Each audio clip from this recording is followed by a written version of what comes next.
You look so small back there. Yeah. Man. There you go. No, Hi, I'm Austin Eartham. And I'm Taylor Patton, and welcome to the Kitchen Table Podcast. We're to motivate, educate, and relate to you guys, sharing our stories, helping you get 1% better in all areas of your life. Welcome to our 1440 this week. 14 minutes and 40 seconds is 1% of your day. Just one. Just one. Get yourself to get at least 1% better. Spend 14 minutes on something. Do that for every day of the year. You'll be a lot better on day 365 than you were on day one. We're talking about privilege and expectation right now. We talked about that on Tuesday as well with our third roommate, Will Poffenberger. And we're going to kind of reflect on that a little bit more. Some questions that we have reflected on. And let's dive right into it. So Taylor, how has your privilege or expectation of yourself, and maybe that changes your purpose like we talked about on Tuesday, how has all that changed from different time periods in your life so far?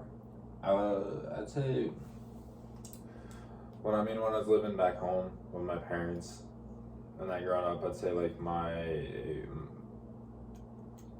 privilege or my like expectation for myself was like very low. Mm-hmm. And then What do you mean by low? We should probably define. Like low, I would say is like I had very low standards for what you wanted to be. Yes, and like I pretty much did, like I knew my standards for school sucked. Like it wasn't very high. Like my parents wanted me to do good in school, but they weren't up my butt about it either. Yeah. And they didn't force me to do well. They just like wanted me to do well. Mm-hmm. And that so like and like after that, like I was good at soccer, but other than that, like my expectations like weren't great. And then like I felt like I definitely didn't take it as seriously as I should have, or that I wanted to. I just never took the leap in actually taking that. But now, like living on my own, my expectations, I feel like ever since I lived on my own was like I want to live like the best life I can, and like I know like it, whether I make it or I don't, I know I can say like I never, like I can't blame my parents, I can't blame anything. Yeah, and that's what I think. YOLO, baby. Right, or like my expectations for myself and kind of like my life like are really kind of like not, I'd say took off, but also kind of like really like made a staple in my life of like that I can't blame anyone for my life of my own. Yeah. Like even my upbringing, like I can't blame my parents for anything like they ever did or said, because now like I'm to the point where like I've made decisions I made. Yeah, it's really hard though when you're growing up, because there's some people who so-called on a totem pole are ahead in the race, right? There's some people who just have it easier, seems like. Right. Which is such an objective term. It is. That's where I'm going with it. Is that it's so like everybody's got problems in some way, shape, or form, right? So it might seem easier, but just because they either have a lot more privilege than you had growing up, whether that's socioeconomically, whether that's opportunities in work life or gender, whatever it might be, there's always something that's in the way of them, or they might not have that self-awareness like Will was talking about on Tuesday to know that they're not living their best life. Right. So I think that we always look at, hey, it could have been this. Right, because you can blame anyone and anything for like where you're at in your life currently, but then you can also look at the people that made it in the exact same circumstances like that you've made it in. Well, not everybody's the exact same, but there's somewhat a difference. But a lot of time I think all the time, how come they're in the league and I'm not? There's no reason that I shouldn't be and they are. Right. But, everybody's called to a different life, so how can you be okay with where you're at and say, hey, these are my problems in front of me? Because this is what I have really changed from high school until today, is my expectations for myself are more detail-oriented, whereas then it's just like big picture stuff, right? So I like to think I'm getting better at this game of life because I'm looking at more nitty-gritty details and doing smaller things rather than this huge picture that makes no sense of how I'm going to conquer it. You know what I mean? Like now I'm doing little segments. Okay, this little mental thing. Okay, this little thing with friendships, and it makes a difference long term. So it brings that. We're going to be talking about happiness and joy next week. It brings a lot more joy to me than that temporary happiness. Right. Would you say like your like life and expectations grew from just sports? Yeah. Oh, definitely. It's like sports was all I cared about back in the day, and now it's more about. Really, since college, when I was like really lonely, it was turning into more relationships and the process of it. And of course, I still want that. I want all the money, all the cool stuff, be able to travel, do this, do that. But it's not just because I'm good at sports though. Now, I want to do that because I've reached a goal, and I want to do it for other reasons now. It's not just I want to have a cool car to drive around and look cool. I don't really.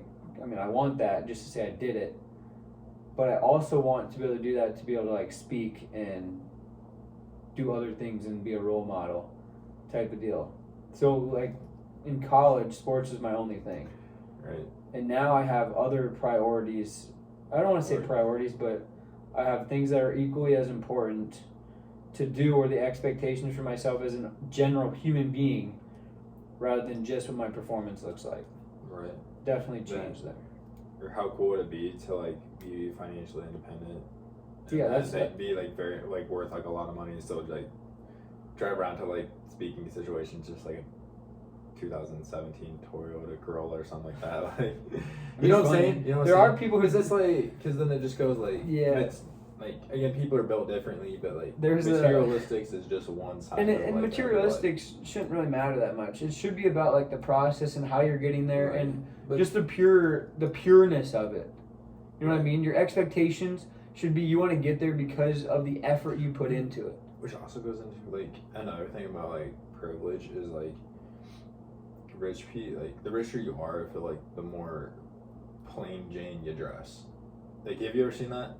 Like, like very like highly efficient people, highly like career focused people. They have like 7 sets of things they wear. They have very set. That's like the best ones. Yeah, it cuts out decisions. Yeah, and exactly. Also, like where like the kids like at Woodward are so fascinated and feel like they're entitled to having the next shoe. They like they're obsessed with keeping up with the Gucci belts and that. Which it does. Or like who needs a $500 belt? Yeah, and that like a kid just got Yeezy flip flops. I don't even know what those are. they're $200 pair. Plain, very like off-white. They're off-white color and they're just like very plain. But it just comes with a name brand. See, that's. And I think again like that, like we talked about like money and that, and again like financial literacy, or when poor people are just taught to consume. Yeah. Instead of invest. That's why like Mother Teresa said that it's I don't know where it. It's not about the. I don't know where I was going with it. Right. Scratch that. Sorry. Because I would go. Because we were talking about privilege and that. Yeah. I think money with having money buys you privilege. Oh yeah. What Mother Teresa said is that there's poor people are so happy because they have nothing. I think there's a difference in poor and poverty. Yeah. I think you're talking more like third world more than. Yes, correct. I am. Yeah. Because there's nothing else. Like, they feel happy just to be alive, right? They feel privileged, but adding more stuff to your life, more expectations, more freedom, more this, more that. Freedom's obviously good, but that's probably a bad example. But adding all these extracurriculars in your life make it harder to enjoy. Yes, which we'll talk about that more next week. I'm gonna write that down. But yeah, I was thinking about that. How like more privilege doesn't always mean happier. Right. But like that's what I was like thinking about like how privilege money can buy you options. Yes, it does. But also like buys you privileges. Like people like that are caught in poverty and that for the same crime that is caught with when you have money or stature, and that there's gonna be 2 different outcomes to that. Correct. sometimes when like you only have one option, like we're talking about Russia, Ukraine right now, like a lot of Ukrainians are literally going like whether they're professional athletes, they're living in America, they're living in the UK, they're literally going back home and saying, I have no choice except for to fight. Yeah. Right? So when things are against the wall, your decisions are a lot easier to make. Right. When you're forced to do something, or you feel forced to do something. Right. Because they're fighting for it's like privilege or freedom or however you want to look at it. Their expectation for themselves and as a country is that we got to defend ourselves. Right. Exactly. Like, it's crazy that they don't want to be part.